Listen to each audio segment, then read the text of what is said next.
இந்த மிதுன ராசி பொது குணத்தில் முதலாக இருப்பது சிறந்த அறிவாளி.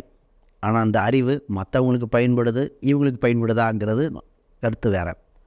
குழப்ப வியாதி அதுலேயும் முதல், அது என்னங்க அறிவையும் போது ரெண்டுமே மற்றவங்களுக்கு செய்வது தெளிவாக நிறுத்தினதாக அவ்வளோ யோசனையாக சொல்லுவாங்க, இவங்களுக்கு குழப்பிக்குவாங்க.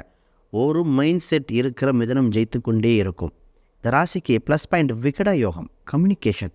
ஒரு மிதன ராசிக்கார இருந்தால் அந்த இடத்துல ஒரு சமாதானமும் ஒரு சம்பவம் நல்ல முறையில் நடக்குன்னு அர்த்தம். காலப்புருஷனுக்கு 3ஆம் வீடு.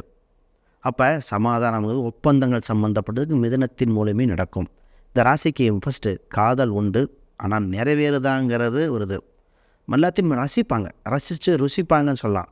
இவங்களுக்குன்னு ஒரு டீட்டெயில் பாயிண்ட் என்ன அப்படின்னா, எந்த ஒரு விஷயத்தையும் எடுத்த உடனே அவசரப்படாமல் நிறுத்தி நிதானமாக யோசித்து ஒரு விஷயத்தை செய்வாங்க. அது பிற்கால வாழ்க்கை பல வருஷத்துக்கு தகுந்த மாதிரி இருக்கும். ஒரு விஷயத்தை இவங்க எப்போவுமே மைண்டில் வச்சுக்குவாங்க. எடுத்தோம் கௌத்தம் பண்ணக்கூடாது, பொறுமையாக பண்ணலாம் அப்படின்னு ஒரு பாயிண்ட் இருக்கும். யோசித்து நிறுத்தி நிதானமாக பேசுகிற ராசின்னு தான். இவங்களுக்குன்னு வேலையை பற்றி ஒரு சில எண்ணங்கள் இருக்கும், பிஸ்னஸ் பற்றி ஒரு எண்ணங்கள் இருக்கும், ஆனால் டக்குன்னு சொல்ல மாட்டாங்க. இந்த ராசியை மேடை ஏற்றி விட்டப்புறம் பேசுகிற பேச்சு அனைத்தும் புரட்சிகரமாக இருக்கும். மேடை ஏறாத வரைக்கும் வேறு மாதிரி இருக்கும். அப்போ அந்த இடத்துல கொண்டு போய் வச்சிடணும். யாராவது தாய்கள் பார்க்குறீங்க, தாய்மார்கள் பார்க்குறீங்கன்னா அவங்க குழந்தை அது மாதிரி பொசிஷனில் ஸ்போர்ட்ஸாக அனுப்பிடணும், மேடை பேச்சு அனுப்பிடணும், பாடம் அனுப்பிடணும்.